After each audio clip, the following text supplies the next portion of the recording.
Grimm's Fairy Tales by the Brothers Grimm. The Robber Bridegroom. There was once a miller who had one beautiful daughter, and as she was grown up, he was anxious that she should be well married and provided for. He said to himself, "I will give her to the first suitable man who comes and asks for her hand." Not long after a suitor appeared, and as he appeared to be very rich, and the miller could see nothing in him with which to find fault, he betrothed his daughter to him. But the girl did not care for the man as a girl ought to care for her betrothed husband. She did not feel that she could trust him, and she could not look at him nor think of him without an inward shudder. One day he said to her, "You have not yet paid me a visit, although we have been betrothed for some time." "I do not know where your house is," she answered. "My house is out there in the dark forest," he said.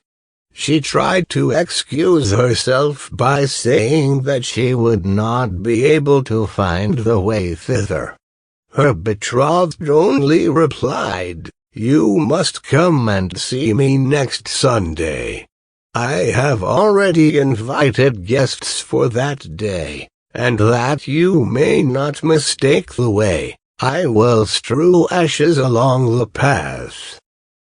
When Sunday came, and it was time for the girl to start, a feeling of dread came over her which she could not explain, and that she might be able to find her path again, she filled her pockets with peas and lentils to sprinkle on the ground as she went along.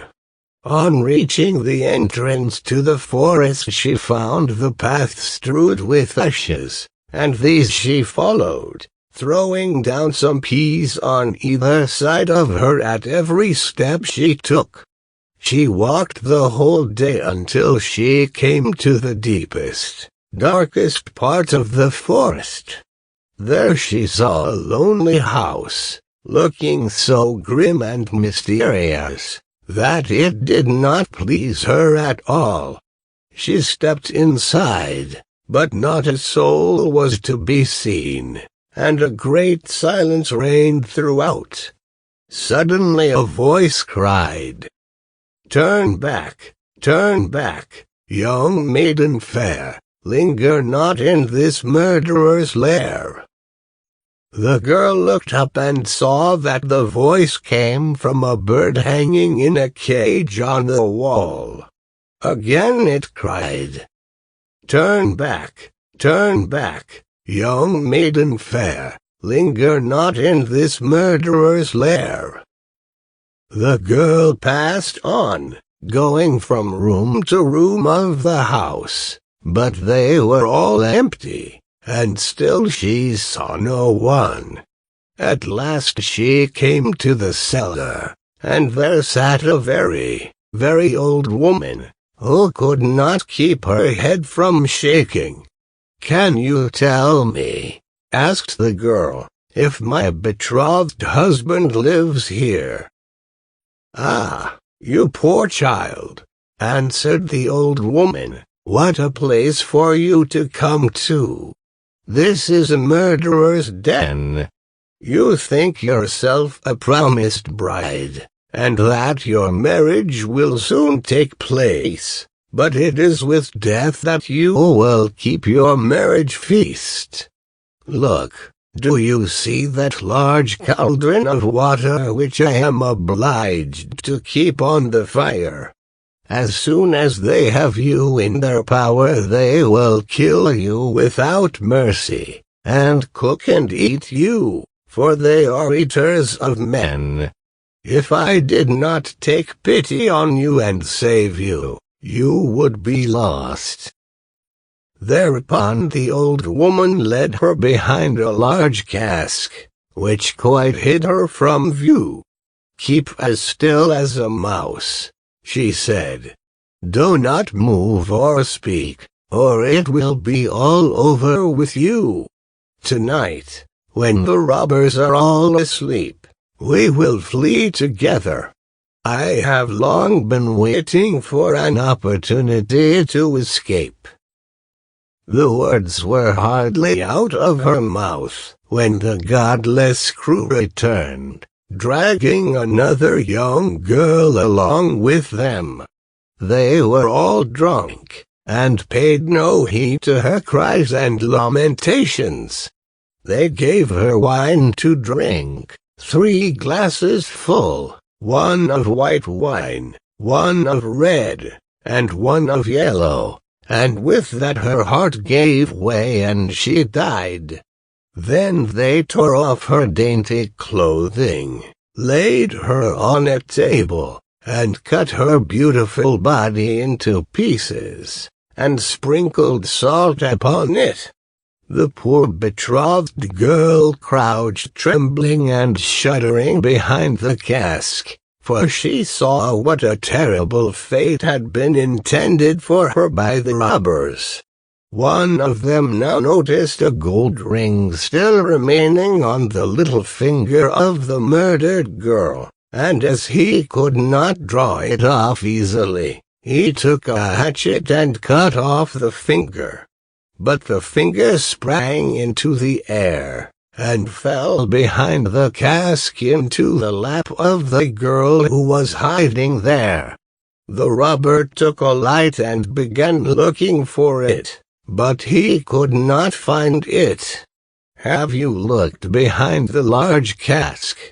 said one of the others. But the old woman called out, "Come and eat your suppers, and let the thing be till tomorrow. The finger won't run away." "The old woman is right," said the robbers, and they ceased looking for the finger and sat down. The old woman then mixed a sleeping draught with their wine, and before long they were all lying on the floor of the cellar, fast asleep and snoring. As soon as the girl was assured of this, she came from behind the cask. She was obliged to step over the bodies of the sleepers, who were lying close together, and every moment she was filled with renewed dread lest she should awaken them. But God helped her, so that she passed safely over them. And then she and the old woman went upstairs, opened the door, and hastened as fast as they could from the murderer's den. They found the ashes scattered by the wind, but the peas and lentils had sprouted, and grown sufficiently above the ground to guide them in the moonlight along the path. All night long they walked, and it was morning before they reached the mill. Then the girl told her father all that had happened. The day came that had been fixed for the marriage. The bridegroom arrived and also a large company of guests, for the miller had taken care to invite all his friends and relations.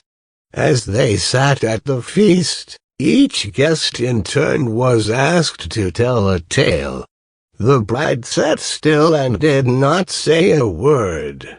"And you, my love," said the bridegroom, turning to her, "is there no tale you know? Tell us something." "I will tell you a dream, then," said the bride. "I went alone through a forest, and came at last to a house. Not a soul could I find within, but a bird that was hanging in a cage on the wall cried, 'Turn back, young maiden fair, linger not in this murderer's lair.' And again a second time it said these words, My darling, this is only a dream. I went on through the house from room to room, but they were all empty, and everything was so grim and mysterious. At last I went down to the cellar, and there sat a very, very old woman, who could not keep her head still. I asked her if my betrothed lived here, and she answered, "Ah, you poor child, you are come to a murderer's den. Your betrothed does indeed live here, but he will kill you without mercy, and afterwards cook and eat you." My darling, this is only a dream. The old woman hid me behind a large cask, and scarcely had she done this when the robbers returned home, dragging a young girl along with them. They gave her 3 kinds of wine to drink, white, red, and yellow, and with that she died. My darling, this is only a dream. Then they tore off her dainty clothing, and cut her beautiful body into pieces, and sprinkled salt upon it. My darling, this is only a dream. And one of the robbers saw that there was a gold ring still left on her finger, and as it was difficult to draw off, he took a hatchet and cut off her finger. But the finger sprang into the air and fell behind the great cask into my lap. And here is the finger with the ring. And with these words the bride drew forth the finger and shewed it to the assembled guests. The bridegroom, who during this recital had grown deadly pale, up and tried to escape, but the guests seized him and held him fast. They delivered him up to justice, and he and all his murderous band were condemned to death for their wicked deeds.